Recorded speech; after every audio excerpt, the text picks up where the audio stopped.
안녕하세요. 2143일째 평단지기 독서하는 작가 이윤정입니다.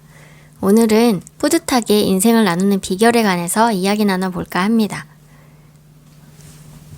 발표를 앞두고 있을 때 읽으면 좋은 책 추천 이따가 해드릴 테니까 기대해주세요. 오늘 문장입니다. 인생의 의미는 당신의 선물을 찾아 나눠주는 것이라고 합니다. 정해진 원고를 매번 똑같이 얘기를 한다면 제 안에서 뭔가 시들고 약해질 것 같거든요. 라는 문장을 오늘 골라봤습니다. 오늘 책을 읽고 떠오른 오늘 생각에 대해서 이야기 한번 나눠보도록 할게요. 대본도 없이 또 중간 휴식이나 음악이나 시각 자료도 없이 무대에서 2시간 동안 떠든다면 어떨 것 같은가요? 나티코 승려가 발표를 하게 됐는데 메모도 없이 그냥 올라갔다고 합니다. 메모도 없이 무대에 올라갔다고 해요. 저도 발표하거나 강연을 준비할 때는 괜찮다가도 시작하기 몇 분 전에 갑자기 확 긴장이 되는 경우가 생깁니다. 그래서 시작하고 몇 분은 어버버버버 할 때도 많고요. 요즘 유튜브 영상 녹음할 때도 평소와 달리 어버버하고 말도 꼬이고 그러더라고요. 10분 안에 끝내려니까 더 어버버 하다가 끝나는 느낌이랄까요?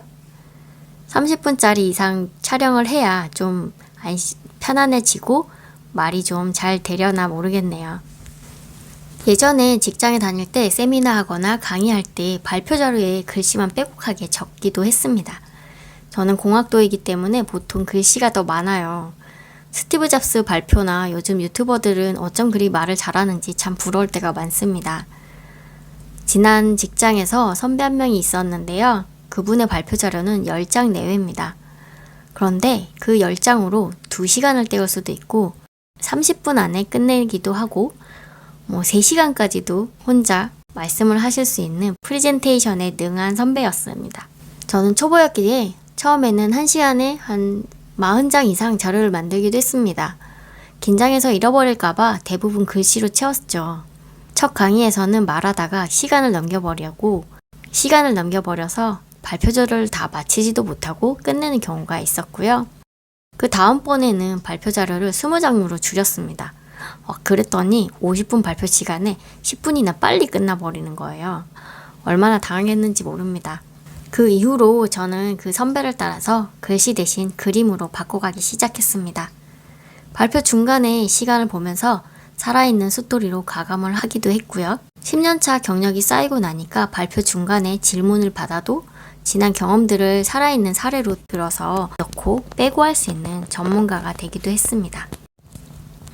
정해진 원고는 관객도 알아보더라고요. 시나리오를 그대로 따라 읽으면 재미가 없습니다.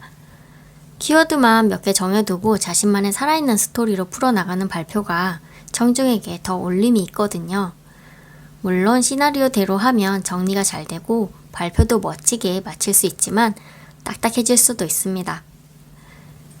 책을 출간하고 처음 저자 특강을 했는데요. 다시 초보자 모드가 됐습니다. 온라인에서 처음 줌으로 특강을 하게 되고 연습을 몇 번씩 했습니다. 저자 특강을 하는 중간에 발표 자료가 자동으로 쓱쓱쓱 넘어가 버리는 거예요. 연습할 때 녹화해둔 자료가 타이머가 걸려서 저절로 넘어가 버린 거였습니다. 처음이라서 진땀을 빼고 이게 왜 넘어가지? 하면서 당황했었던 기억이 나네요. 프레젠테이션에서 녹화 녹음 기능으로 얼마나 시간이 걸리나 체크를 했었는데 그게 자동으로 저장되어 있었더라고요. 저는 아직 발표 전문가가 아닙니다. 그래서 연습을 많이 해야 하고요. 리허설은 적어도 3번 이상 거울 보면서 해봐야 한다는 이야기를 들은 적이 있어요. 처음에는 시나리오를 써서 연습을 하다가 조금씩 키워드로 옮겨가면 어떨까 합니다. 오늘은 평단지기 독서 한 다음에 새벽 6시 30분에 제로에그님 블로그 이웃님의 초대로 새벽 저자 특강을 하고 왔습니다. 다행히 이 글을 강의 전에 읽었던 덕분에 어제까지 연습했던 시나리오 대신 오늘 새벽에는 조금은 살아있는 강의로 메시지를 전달하고 왔어요. 시간도 다행히 딱 30분 정도에 딱 맞출 수 있었습니다. 발표에서 가장 중요한 것이 정확한 시간에 종료하는 거라는 이야기를 들은 적이 있거든요. 오늘은 성공한 것 같습니다. 시간이 더 된다고 하셔서 조금 더 이야기를 나눌 수 있었고요. 추가로 만약에 이야기를 나누거나 발표 시간이 남을 것 같다라는 생각이 드실 때는 발표 자료를 뒤에 여분으로 만들어 뒀다가 보조 자료로 꺼내서 쓰시면 됩니다. 저도 정해진 원고 대신에 뭔가 조금은 더 꿈틀거리는 강연가의 삶으로 다시 한번 해봐야겠습니다. 오늘 유튜브 영상은 좀 어떠신가요? 좀 더 생생하게 들리셨나요? 오늘 평단지기 독서한 후에 생각난 오늘 추천하고 싶은 책 3권 알려드릴게요. 첫 번째는 카민 갤로의 어떻게 말할 것인가 라는 책입니다. 말, 몸짓, 사진으로 단 18분 만에 가슴에 와닿는 열정으로 가득 채우게 만드는 테디 영상을 분석한 하술 전문가 카민 갤로의 책입니다. 사람들의 마음을 끄는 강연을 하고 싶은 사람이라면 꼭 봐야 하는 교과서와 다름없는 책이라고 생각하시면 될 것 같아요. 읽는 내내 테디에서 평단지기 독서법을 알리고 싶었던 책이기도 합니다. 어떻게 읽을 것인가, 어떻게 쓸 것인가, 어떻게 말할 것인가, 어떻게 보일 것인가 모두 연결되는 책입니다. 테디 강연의 9가지 공통 요소도 소개되어 있으니 참고하시면 어떨까 합니다. 가슴을 울리는 색다른 발표 응원하겠습니다. 두 번째는 복주환님의 생각 정리 스피치라는 책입니다.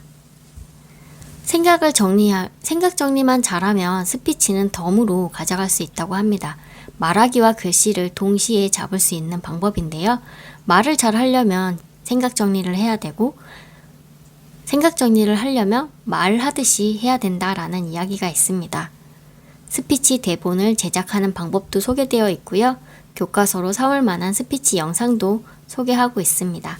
세 번째는 강은영 작가의 당당한 삶을 위한 21가지 발표 불안 극복 시크릿이라는 책입니다. 앞에 나서기가 불안하던 사람이 당당하게 강사로 변한 작가님의 책입니다. 이 책을 통해서 저는 뭔가 보여줘야 한다는 생각을 할 필요가 없다. 그들은 나를 응원하러 온 사람들이라고 생각해야 한다라는 메시지가 저에게 도움이 되었습니다. 발표를 하기 전에는 긴장하고 불안해서 떨리는 경우가 있는데요.